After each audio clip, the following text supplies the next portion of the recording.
If you work in public health and caffeine is basically holding your whole workday together, but it feels like it's no longer effective. It gives you a quick boost and then you crash and you need more caffeine. Maybe you start the morning with a big jug of coffee or a Monster or a Red Bull, and then on your way to work, you pick up a big iced tea, and then in the afternoon, you feel like you need another cup of coffee. And then in the evenings, you're groggy and slow, you can't sleep, and then you wake up feeling like a zombie in the morning. If that's you and you want to change this experience, then you clicked on the right video and I'm going to help you with simple and easy tips. I'm going to walk you through how to increase your energy while working in public health without caffeine. I'm going to give you 5 practical strategies you can implement to help you have more energy, have more regulated energy where you don't have a crash or caffeine anxiety, and you can sleep better and feel more focused throughout the day. If that sounds good, let's jump into it. My name is Marissa McCool, also known as a public health burnout coach, and I'm here to help you lose the stress and reclaim your life. If you're new here, welcome. We are so glad to have you. And all of you who have recently subscribed, I love having you here. I'm so glad you're back for another video. This whole channel is about helping you create more work-life balance, have more energy, and be more productive. And I have a personal experience with the topic of today's video, as I do for every video, but this feels very timely because I just went through this journey over the past year of no longer drinking caffeine. I know, shocker. And listen, I'm not going to tell you to give up your caffeine, okay? So don't click away if that's what you think. I'm going to tell you I'm not. You get to decide. A lot of the times I coach women and I tell them, hey, I'm not going to make you give up your coffee or your Monster or your Red Bull or your tea or whatever it is. I don't care. If you want to keep drinking it, that's fine. And these tips will still work to help you regulate your energy, even if you just want to reduce how much caffeine you have or switch the type of caffeine you're using. So I went on this journey over the past year of really reducing my caffeine intake. And I will tell you, it has transformed so many things in my life. So much so that I wanted to make this video to tell you about it and tell you about the strategies I used and how effective and helpful they've been. Now, I did not go from drinking coffee every single morning religiously to not drinking caffeine overnight. I tapered off, right? Kind of like you would if you were like quitting smoking or something else. And many of you might know that caffeine can create that addictive quality. And that's why when you start to stop drinking it, you can get headaches. You can be a little shaky. You can have some withdrawal symptoms. I definitely had some headaches, but doing it slower really helps with that. So I went from caffeine to drinking half-caf to eventually drinking decaf. And I still have decaf coffee because I actually love the taste. And I did it personally for one reason. I wanted to regulate my energy. Now, your reason might be different. That's totally okay. But for me, I was noticing that I'd have these like energy spikes and then I'd crash and I'd really struggle, especially after lunch in the afternoon, staying focused. And I was struggling with falling asleep and getting good quality sleep and hate waking up feeling groggy and exhausted. It just feels like, why did I sleep that whole time if I'm not feeling rested? And that was the problem I was trying to solve. So in this video, we're going to cover the science behind why caffeine can make our energy levels feel unstable and strategies that can shift your experience when it comes to sleep hygiene, your overall health, your mental and emotional health, and even your physical health, all from shifting your relationship to caffeine. Now, disclaimer before we jump into the tips, I'm not a medical professional.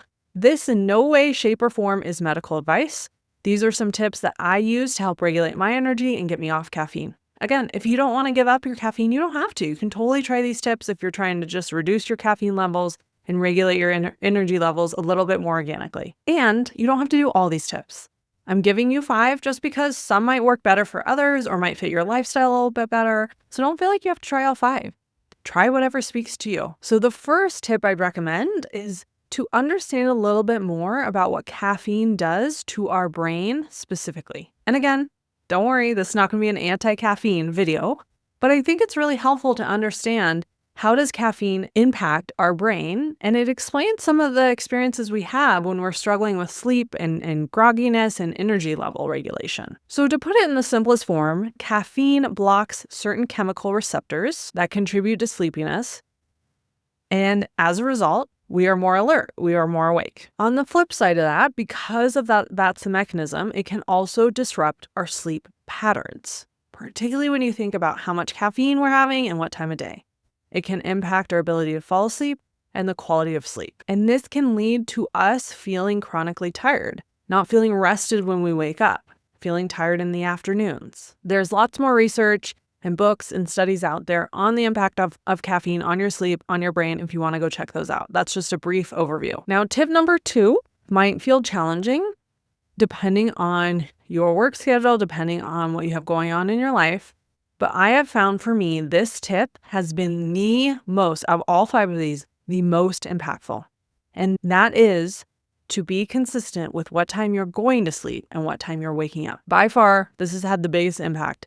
And when I go to sleep at a different time, I notice a huge difference. So the consistency in what time you're actually going to sleep and what time you're actually waking up, and maintaining that throughout the work week and the weekend, which I know can feel very challenging. Maybe you have kids, maybe there's, your work schedule changes. Maybe you feel like I really need to catch up on sleep and want to sleep in on the weekends. But what keeping your bedtime and wake up windows do is it maintains your circadian rhythm.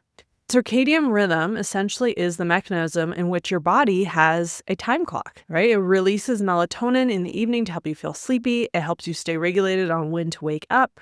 It helps regulate your energy. That's why partly we feel that jet lag when we travel, because our circadian rhythm is getting off track. When we are going to bed and waking up at different times throughout the week, that also keeps our circadian rhythm off track. That's why we can feel tired. Think about it. When we are traveling, we are going to bed at a different time and waking up at a different time because of time zone, and we feel tired, and we know that. We get that. The same thing happens when we are staying in the same place but going to bed and waking up at different times. It's having the same effect on our body, on our ability to feel rested, because it's messing with our circadian rhythm. So here's what I'd recommend. I would recommend with the sleep window, give yourself about an hour to start of, I'm going to go to bed between this time and this time, whether it's between 9 and 10, 11 and 12 a.m., and I'm going to get up between this time and this time. Maybe it's 6 and 7 a.m., 7 and 8 a.m., and then eventually you want to work towards having a set time. And I know this can be challenging. I actually started doing this when I was working a job where I had to be up at 5 a.m., which meant on the weekends, I was getting up at 5 a.m., which I did not want to. Okay, so I know how challenging this can be. I was going to bed, I think like 8:30 p.m., which also was very challenging because there was a lot of social stuff I couldn't do because that was my bedtime and I needed to wind down. Getting up at 5 a.m. even on the weekend. But I also know it can be done because I did that the whole time.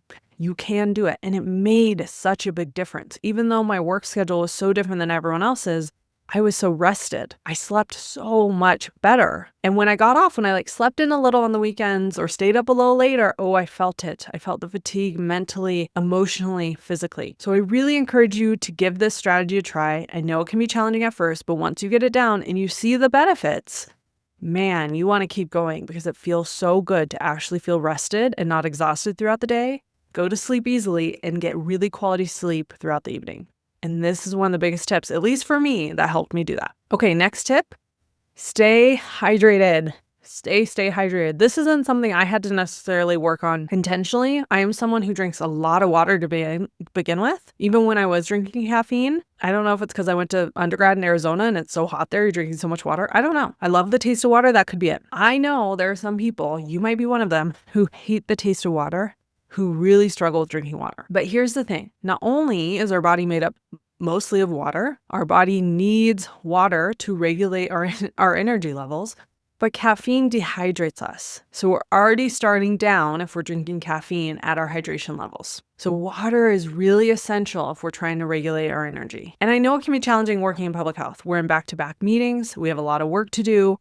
There can be that tendency I don't even want to get up and go fill up my water bottle because I'm so busy. Or I don't want to have to keep going to the bathroom. I hear this a lot. Go to the bathroom a lot more if I'm drinking more water. But as a result, it actually is causing a lot of chaos and havoc mentally, emotionally, and physically in many ways. But today we're going to talk about the sleep and the energy levels. So here's where I want you to start. Start your day with water before anything else. So before your Monster, before you have your cup of coffee, have water. Think about it. Your body's been sleeping for, 5, 8, 10 hours with no water over the course of your sleep. So we want to start the day with water. And grab a glass of water, drink it with your coffee, drink it before your coffee, have it visible at your desk, get the hydration in to start the day. Now, when I work with people and they are working on drinking more water, even the people, which again, no shame here, who don't like water, who really struggle with it. What I have found is after a couple weeks when I ask them, how's it going? What's the biggest difference you notice from drinking more water? What's the number one thing they say? I have more energy. They always say, I'm not sure if this is related, but I feel like I have a lot more energy. I'm like, yes, it is. It's so related. Here's the other thing before you go into the next tip you can try if you don't love water is flavor your water. You can do it with the flavoring water packets. You can do it with fresh fruit. That's a good way to get started on that as well. Tip number 4, eat balanced meals to prevent energy crashes. Now, I learned this the most when I worked with a nutritionist a couple of years ago, which, by the way, was one of the best things I've ever done because we really do not learn enough about nutrition. And when I was working with her, one of the things she had me do was really focus on having balanced meals, having enough protein, enough healthy fats, enough fiber, and enough healthy carbs.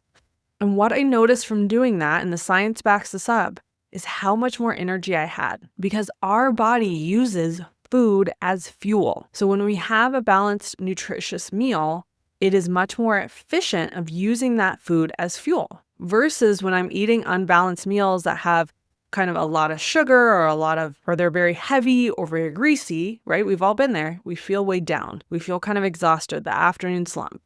And so having balanced meals, not just at lunch, but at all your meals can really help with regulating your energy. The other thing I'd recommend, and again, I'm not a nutritionist, this is from just my experience, is make sure you're actually eating, okay? I used to be the person in public health was so busy and so overwhelmed, I didn't eat my lunch.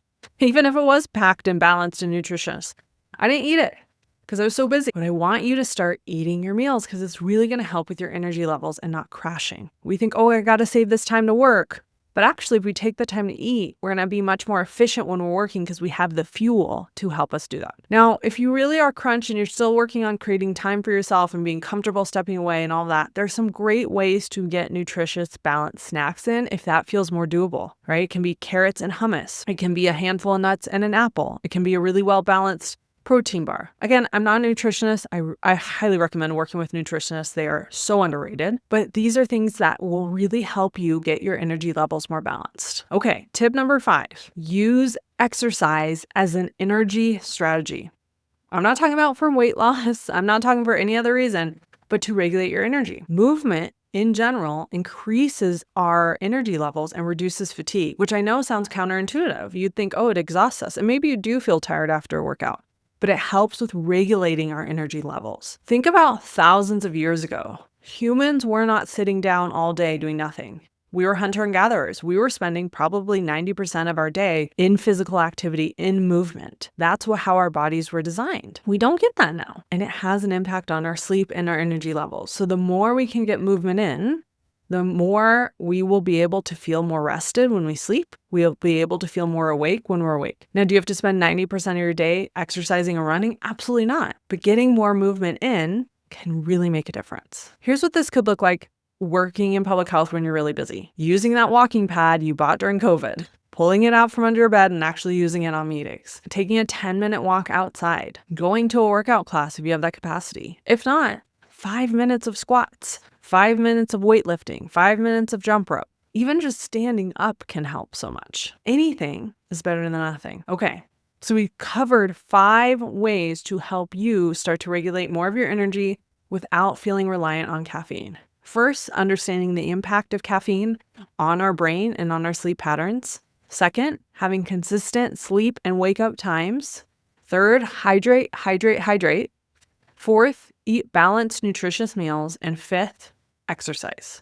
Now you can tell these aren't any kind of like overnight quick fixes.